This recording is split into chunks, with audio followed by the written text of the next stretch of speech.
Hi. So my last stream, oh shoot. Okay, gonna fix this. I just want to make sure my sound is working okay.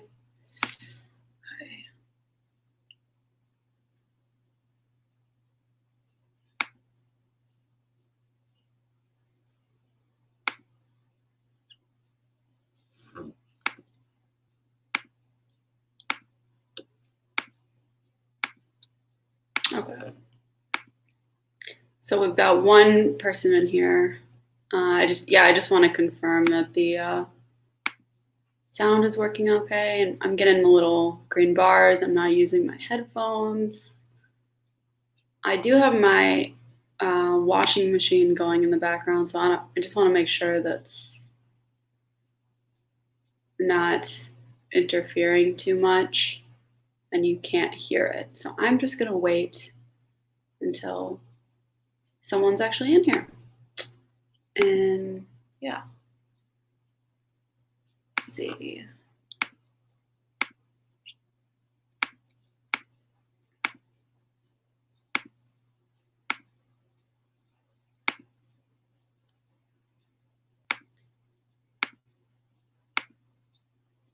Okay.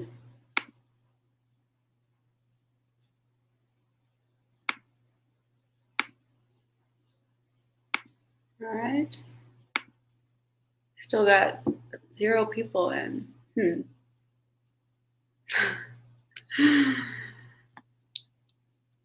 Okay, we got one. If you could just comment and make sure I can hear you okay. And if you were in the last stream when I got cut off by my son, he's gone now, so I should have like a good hour to actually talk about what I wanted to discuss, but I'm just gonna wait until a couple more people get in. Still got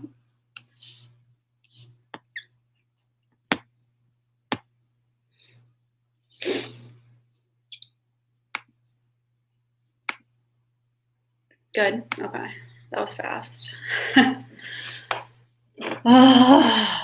Okay, well, I'll get to what a naturalistic fallacy is. I know you probably believe in it. This is like the one versus the many, that everything comes down to that, right? Okay. It still says that 0 people are in here. Is it okay if I just wait until a couple more people show up? Can you wait? Because I don't want to just be repeating myself to the same people, But then if people watch this later, should I just repeat myself? Tell me what to do. Tell me what to do.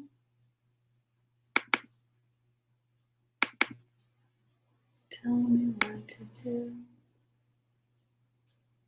You had an idea that the Puritans' mistake wasn't thinking that nothing was holy, but they thought everything was holy.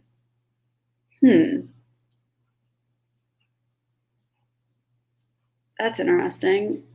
But they didn't. They thought that everything was like idolatry, I feel like it's Catholics that think that everything is holy. Like they assign holiness to inanimate objects like water and ashes and things like that.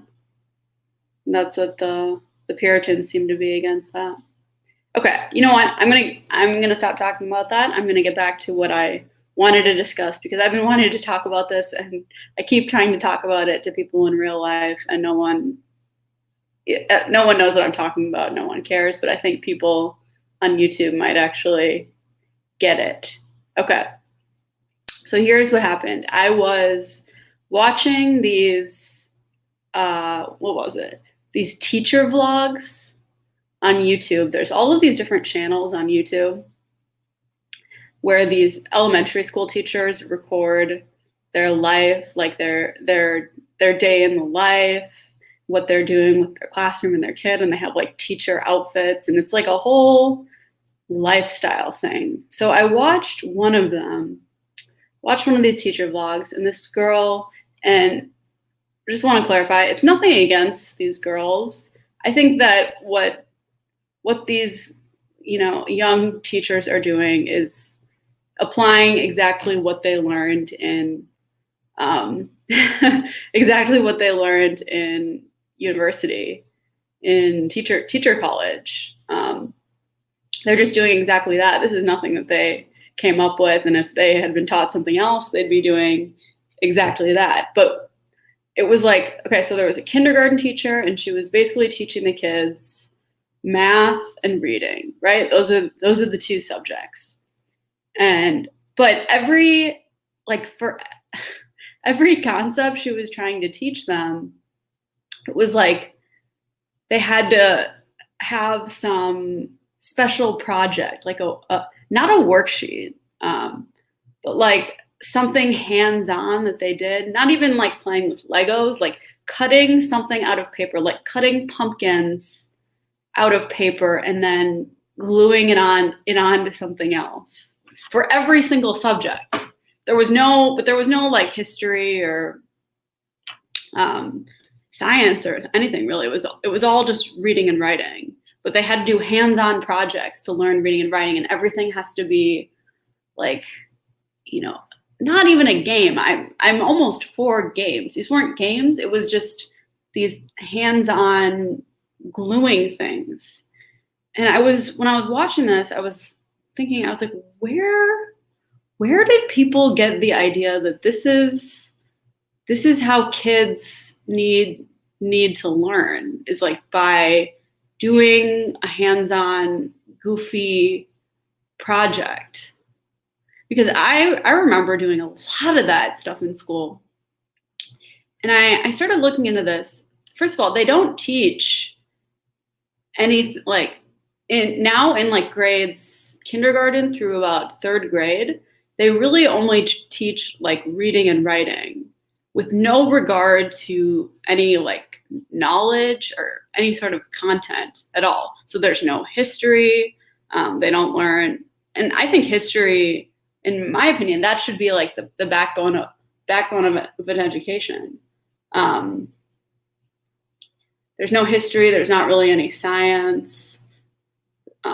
They may do like geography. Like I remember learning, we had to make a lot of construction paper projects about other countries, but not really necessarily about America. The other thing that they teach them is like about their own community, but nothing about, like ancient myths or history or stories that they should know or anything. So there's this guy who criticizes this. His name is E.D. Hirsch.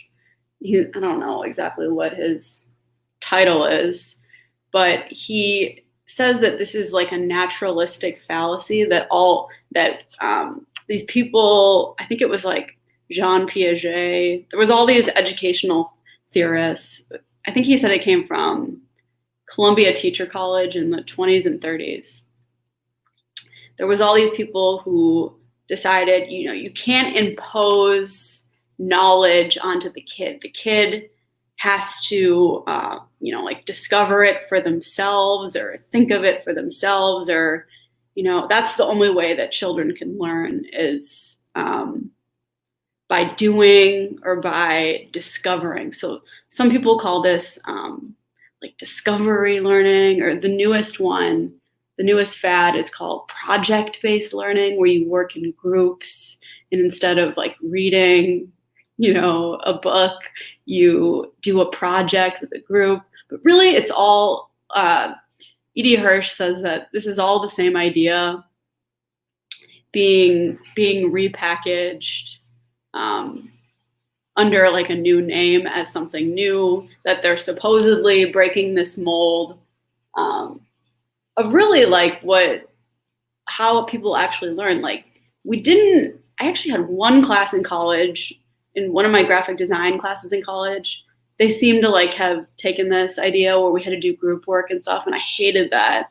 But in most of the college classes, like if you take a history class or an English class in college, it's taught traditionally.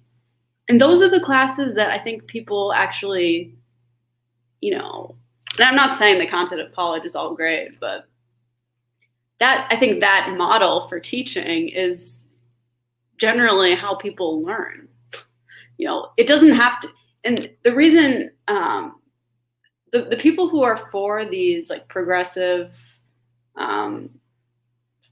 educational theories or these fallacies, they always kind of present that traditional model as like rote learning or just memorization of facts, or you're pounding the facts into the child.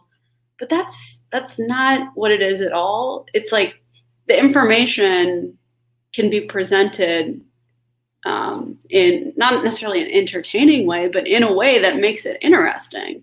And that, to me, is what is actually interesting about learning. It's not, doing these dioramas. I'm sure Quantrell, being like younger than us, had it even worse, because I think that's all it is now, is this doing these stupid dioramas, and they make you,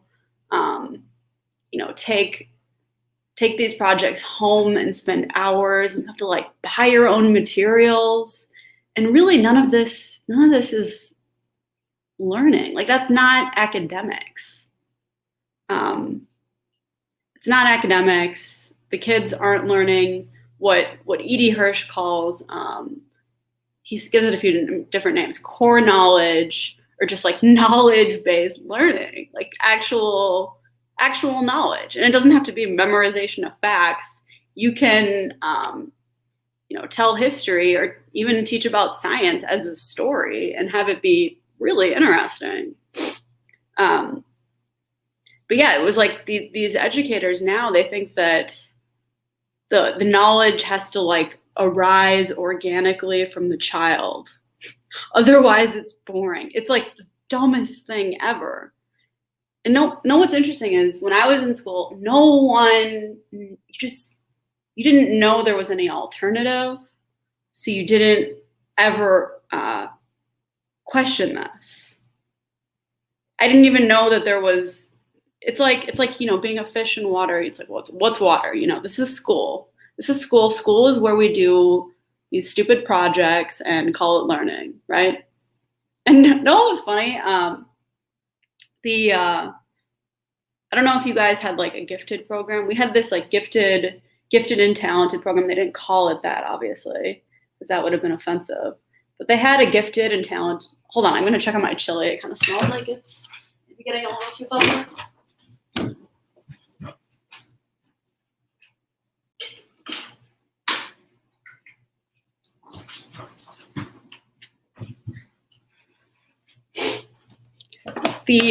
So we had this gifted and talented program where they pull you out of the regular class like once a week or once a month or something. And I could tell that, I don't know if the teacher for that, I couldn't tell if she was, I even knew she was weird at the time. Like, everyone thought this teacher was like kind of wacky, but I could tell she had really like absorbed these methods of teaching where, you have to let the kids be creative, and you can't like impose any knowledge whatsoever on them, or it's going to like ruin all of their creative juices or something. But so yeah, I remember in that class it was like, and there was actually like an episode of The Simpsons that even parodied this. It was like, do whatever you want, kids. It's like, hey, do this, do a project about whatever you want. And I remember she used a lot of buzzwords like critical thinking, and that was the big buzzword, was when I was in school, was critical thinking. And what else? Oh, I can't remember. But yeah, it was even more like, and this is the gifted program, it was like we were doing even more dioramas and hands-on projects, So yeah, Living Gall says, and this is 100% true, my kids actually love when I tell them history, just base history. That's the thing. It's like, the progressive educators always act like if you use and really what it is, they're like against books and reading, because you don't have to use, in order to teach or learn, you don't have to use like a dry textbooks. Those dry textbooks are not how things have traditionally been taught. If you look at children's books from the first half of the 20th century, or even school textbooks from the first half, they're written in like an engaging way. I can actually show you an example of one that's my favorite. It's called A Child's History of the World, and it's based. It's really cool. I will show you that. Wish there was a way to switch the Chrome tab. Yeah, this book it's called A Child's History of the World. If you read it, there was a time long ago when there were no men or women or children, no people of any kind in the whole world. Of course, there were no houses, for there was no one to build on or to live in them. No towns or cities, nothing that people make. There were just animals, blah, blah, blah. There were no people. Like, okay, you get the idea, right? This is a textbook for kids that is written, and it tells the entire history of the world in a way that, appeals to kids. And that's normal. It's like, there's nothing boring about it. But that's what we're told, is that, reading is boring. Oh, the other thing, I guess, is that the elementary, and this gets a little bit better in high school, I will admit. This is mostly, what I'm talking about mostly is elementary school and middle school is where this project crap is like the most prevalent. Yeah, they want to make it seem like reading and books are boring. So yeah, what they do is they focus on reading skills. I'm talking about elementary school mostly. They focus on reading skills, and comprehension skills, independent of the actual content or independent of the actual knowledge. So they'll be reading a passage that has nothing to do with anything, and act like the skill is completely independent of the content, and that's just not true, and that the E.D. Hirsch's whole thesis is basically, I don't know if I completely agree with this. I think there's some truth to it, that basically the kids who have parents who read to them or who read books outside of school have the knowledge to actually, get better at reading, or pass some of these like standardized tests and things. Whereas the kids, who come from the crappier backgrounds, really, they have a gap in their knowledge because they're not actually being taught any knowledge in school. They're only being taught these skills independent of knowledge. It's really kind of mind-boggling. But anyway, yeah, it's like, what's frustrating is people just take it for granted that that's what school is like doing a school project and making a poster board that doesn't actually teach you anything and is actually a huge waste of time. And the funny thing is, a lot of people who do homeschooling, they don't do any of this. What they do is they find, the people who really know what they're doing, they find well-written children's books and read them to their kids, or have their kids read them, and they discuss it. That's education. That's what you do in college, really. Or like listening to a lecture. Like, for some reason, the word lecture has had this like negative connotation attached to it. Like, oh, they're just lecturing you, that they're not engaging your creativity in any way. But I listen to lectures on my phone all day long. they're fascinating. If it's presented well, if it's a good, knowledgeable person that knows what they're talking about, a lecture is fascinating. But they don't have any of that for young kids anymore. And I think it turns a lot of people off of school altogether and makes them decide that they think that they don't like books or reading because they've never read anything good. And it's really, really sad. Phlegmaticus says, the purpose of education is to safeguard knowledge. That's exactly true. That the purpose of education is to transmit a body of knowledge from one generation to the next. That's how you preserve culture. That's how you get like an educated citizenry. And that somehow that's just been lost on people. And they call you like a conservative, traditionalist, crazy person if you bring this up. Oh, the other little anecdote I have. So I was thinking about this in regard to, I actually think that the public schools that I went to, especially from elementary school and middle school, were like almost ahead of the curve with this stuff. Like they were very, very progressive and get all of the books from Scholastic, and there's nothing old like prior to. And the thing is, the books prior to like 1960 were better written. It's just the truth for the most part. What was I going to say? Oh yeah, so I was thinking about all of these projects that I did in school, and yeah, I was thinking about all these projects that I did in school, and then I remembered that my mom actually kept a big box of all of my projects in this like big Tupperware container. And I thought my parents moved a couple of years ago, so I figured she had gotten rid of it. But I called her and I was like, Mom, do you still have that big Tupperware with all my schoolwork in it?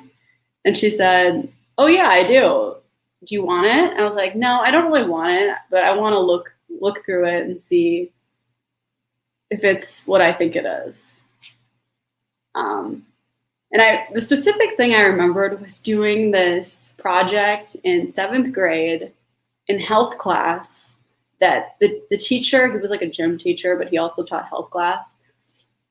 The teacher for this class thought that this was like the most brilliant, most important project we would do in our entire lives. And it was basically this like book, and we had to have it laminated and stuff. It was this book with like, it was so dumb, you guys. It was like all of these like the equivalent of Myers-Briggs personality test, but like even worse. It was like an entire book that we had to make, and we had to put like stickers and drawings and all of this crap in this book. And I looked at it, and my mom was down there in the basement. We were looking at it. I was like, Mom, this isn't academics. This is a joke. And she said, I know, like, I remember you guys doing all these projects. I always hated all of these projects. And I was like, yeah, we were like gypped. Like we weren't learning anything. This was just a giant waste of time that they thought would be, they for some reason thought that would be more fun than actually learning interesting things. Because actual learning is really interesting. I don't know why it gets a bad reputation. It doesn't make sense. Mark Miller says, it seems like they're really moving towards group work these days. See, yeah, I think they, isn't the theory with that's closer to how things get done in the real world in groups or something? I always, from the time I was a little kid, I hated the group projects because A, you have no control over it, and B, one person always ends up doing all of the work every single time. And the one time I had group work in college in one of my graphic design classes, I remember I was like, why are we doing this as a group? One person's gonna end up doing it, and that's what happened. I was like, I don't even want to do this. I don't like working in groups. My job, my actual job now is something that specifically avoids groups. It's like, give me my work, I will do it. And that's the whole thing. It's like with group work, it's like they expect you to, everyone divides it all up. Everyone's going to divide all of the work evenly. And so what's even the point? Why don't they just divide it up and then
hi, sorry. My computer died. Um, no, this is group work is different than a group discussion. It really is. Um, anyway, I don't remember what I was in the middle of saying. I may have said it all, but yeah, my computer was, I guess, I don't remember it being on 0%. Now it's on 9%, but it wasn't plugged in. It should probably always be plugged in, huh? Yeah, Mark says there should have been a way to work in groups without having it all graded in a group. Yeah, it's totally unfair. I don't know why they do that. Anyway, I wasn't the person who ended up doing all the work because I hated group work so much that I was just like, I'm opting out of this. Like, I don't want to do this because I know if I try to do it, I will end up doing it all.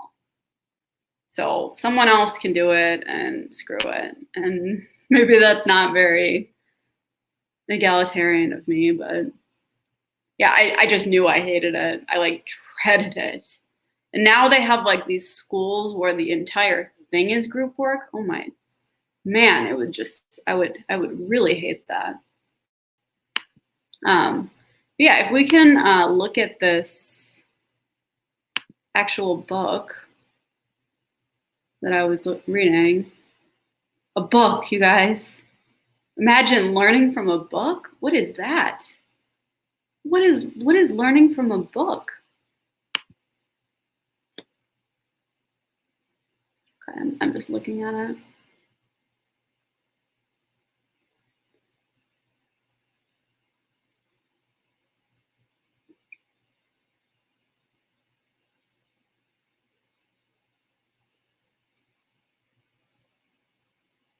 Okay, here we go. Okay, I'm gonna get this.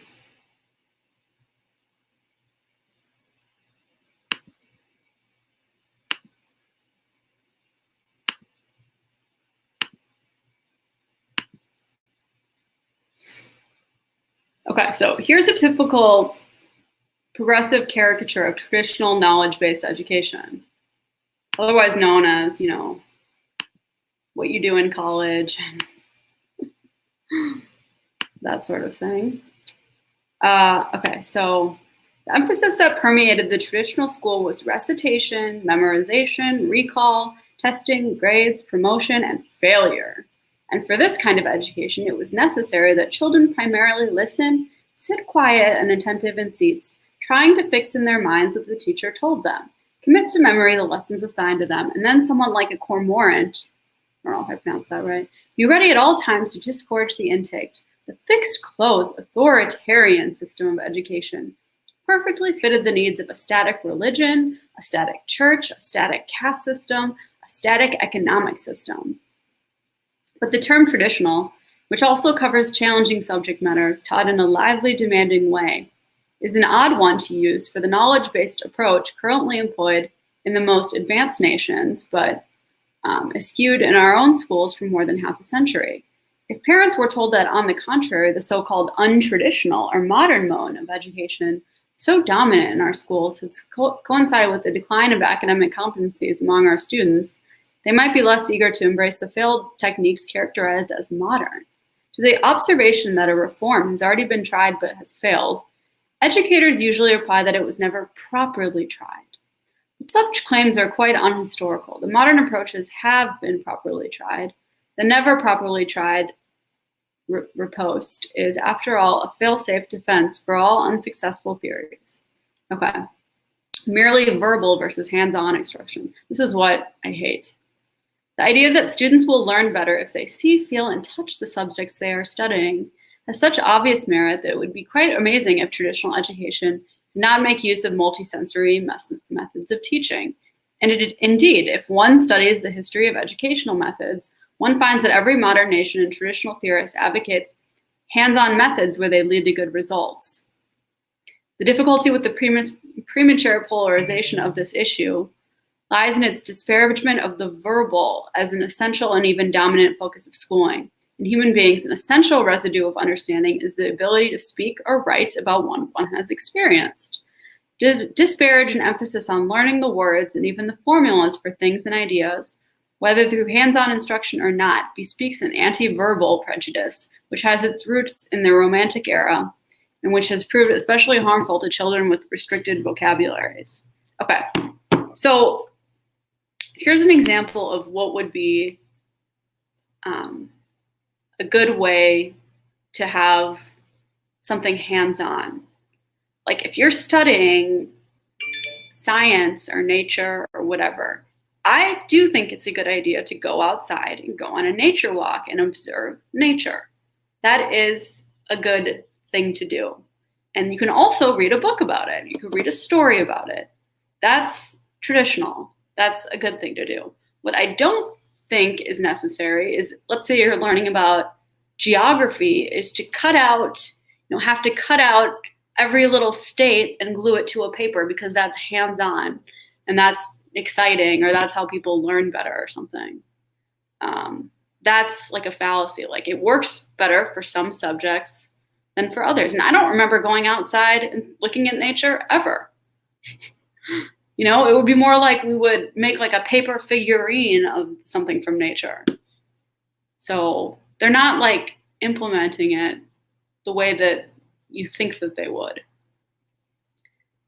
Yeah, learning styles like Howard Gardner, like some people are a kinesthetic learner and some people are, there's no evidence for that too. He talks about that in this book, that, first of all, everyone needs to learn how to read and write, it's important. Yeah, Common Core even like takes us to the extreme.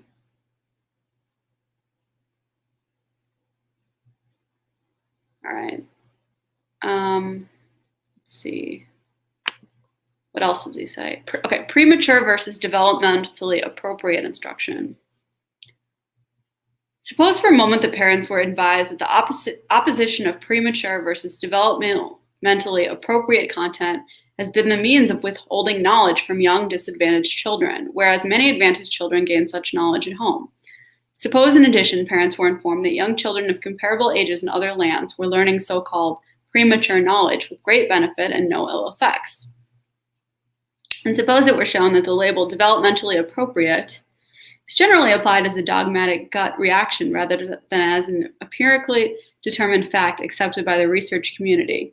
It is hard to believe that parents informed of these complexities would not question the implications of developmentally appropriate for their children's education. So that just to me, it sounds like, they're not going to impose anything up from outside, or they're not going to do anything to actually challenge the kids, which stinks because I feel like everyone was completely bored in school. Not even just like the smart kids. I think everyone was bored. That's the meme, that school is boring.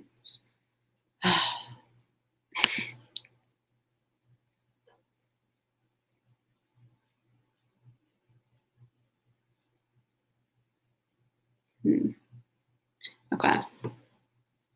Both traditionalists and modernists ought to prefer integration over fragmentation, and there is no evidence that either party speaking in its own voice defends fragmented over integrated learning.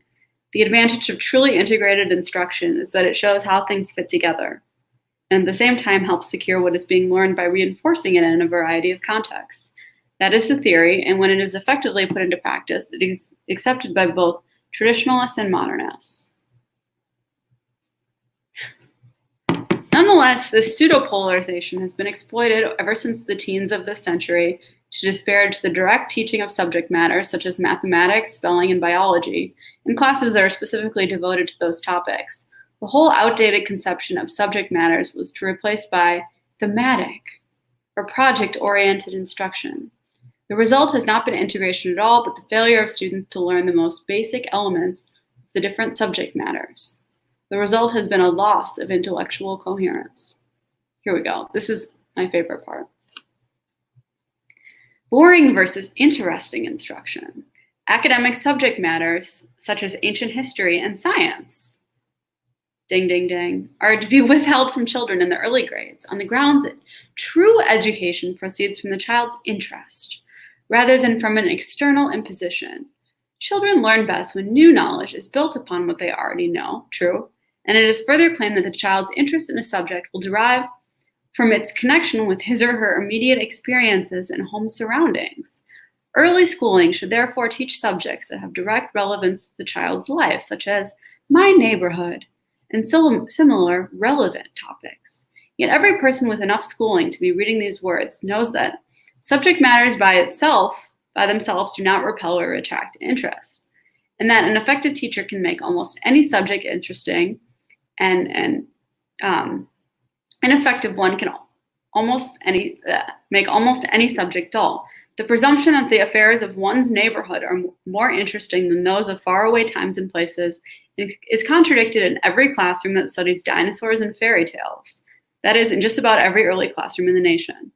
The false polarity between boring and interesting, or relevant and irrelevant, really conceals an anti-intellectual, anti-academic bias. Okay, that to me is the most important point. It's like they want all of the information. There's no information really. All of the learning is centered around these like neutral topics. Yeah, like my neighborhood, my family, my book about me, all of these little things that are supposedly relevant. But the problem with like why are they teaching about that in school when that's what the child is experiencing every day and would already learn it. Ash All Day says, I liked learning about Jamestown when we actually went on field trips, not by reading about it. Okay, I agree with you. Actually I'm not against field trips at all. I think field trips are great. And I think you thought it was boring to read about it because they probably gave you a textbook that was poorly written. But it could be very interesting. Like, think about if you were to watch like a documentary about Jamestown that was well done, or to read a story about Jamestown that was actually interesting. And there's plenty of them out there. And going on a field trip. That's not what I'm talking about is, you know, I'm not against field trips or anything like that. What I'm against is like these stupid cut and paste projects and like hands-on activities that are invented out of thin air. I'm not against, like, I am for going outside and looking at stuff and that sort of thing. I don't like the invented projects or the group work. It seems like a joke to me, you know? Anyway, I think I've been on here for like 45 minutes, and yeah, VDR, I am upset I drew one too many hand turkeys. That was stupid. And yeah, I'm all for field trips. I love field trips. I think that's a great way to learn, is by actually seeing the actual thing. But we didn't go on that many field trips in my school. That was like a rare thing, and it was really cool when we did. But yeah, no, that's not what I'm talking about. I mean,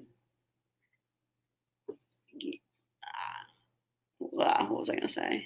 Yeah, I just don't like the cut and paste projects and all of the glitter and the glue and the goofy stuff like that. What else? And yeah, I mean, I already said this kind of, but if you read a really like interesting story about Jamestown, it would make it interesting. The key is for the written content to actually be quality. You know, that's what makes it interesting. And I think you can learn just as much from reading like a historical fiction novel or something for kids.